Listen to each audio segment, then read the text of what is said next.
everyone, thanks for joining today. I'm Jami Gordon. I help people with selling and buying homes in the Cedar Rapids, Iowa City, and surrounding communities.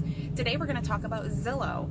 Zillow is a resource that is an online resource that basically markets homes. So let's talk about it in three different areas.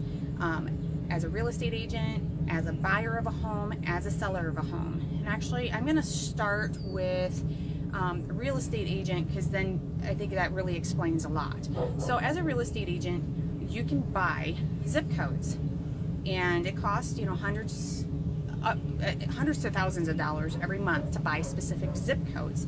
You can pay as much as you want, but they do have limits on you can't pay under a certain amount. So you pay this amount every single month. You have to be locked into so many months of service typically. And then what happens is when homeowners or home buyers are going out and they're searching, or even home sellers are going out there searching for agents, your information will pop up.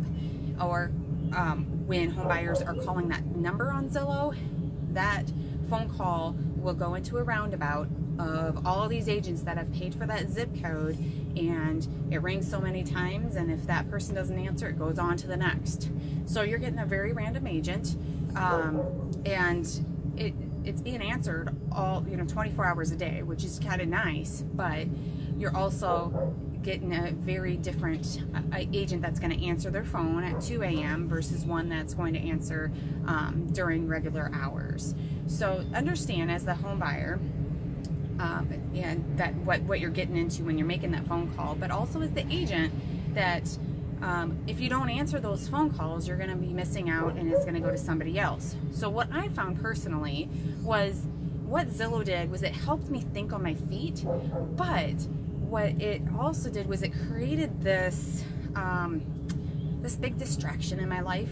It would ring during dinner time. It would ring during that baseball game. It would ring all of the time, and I was completely frustrated about all this distraction. So I decided that probably wasn't a very good route for my business. And it was also, these are strangers. These are people I've never met before. So it took a ton of work to actually be able to convert those into actually loyal customers. Okay, next, as the home buyer. So again, you're out looking at homes, a house pops up, you make that phone call. Guess what happens to that phone call? It goes to that roundabout, right? So you're getting a very random person that you've never met before. You don't know if they're good or bad. But also, when you sign up to receive those searches, your information right there is being sold off to lenders, to realtors, and other service providers.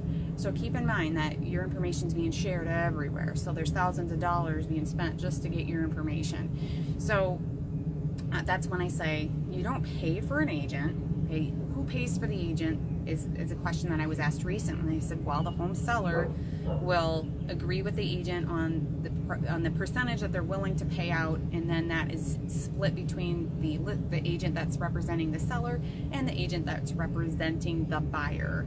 So they are actually, the home seller is paying for that agent to represent you in some, and it actually is a really smart thing to do, because having an unrepresented buyer is not a good situation. But if they're working with another agent, that is good. So let's move on to as the home seller. So you're looking through Zillow and you're like, gosh, I wonder what agents are in the area. So that's sometimes people would contact Zillow just to find an agent. But here's your information. Let's say you're doing for sale by owner. Your information is put out on Zillow. Again, you're added to all of these lists. Your information is sold, and they have this lovely thing called the Zestimate. So the Zestimate comes up, and it is not a very accurate number because it does not take into account all the sales that happen, and it also is not able to come in and actually experience your home, because there are things that we add value to that Zillow, because it's electronic, is not going to add value to.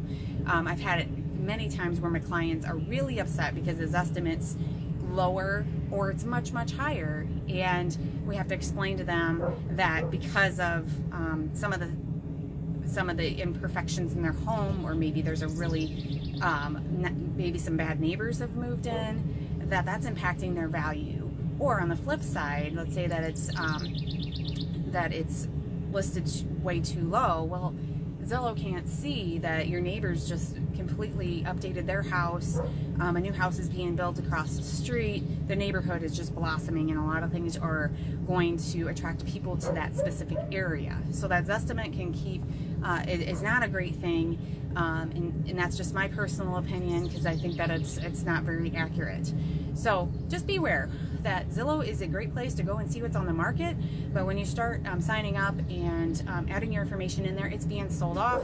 So there is, your information is just being shared, and you're going to get some phone calls, you're going to get lots of emails, and maybe you're okay with that, maybe you're not. I prefer not to get all those phone calls and emails, and I get lots of them every day. So I hope you learned a thing or two about Zillow today. Have a great week. It looks like we're going to have some beautiful sunshine to celebrate over the next few days. So take care.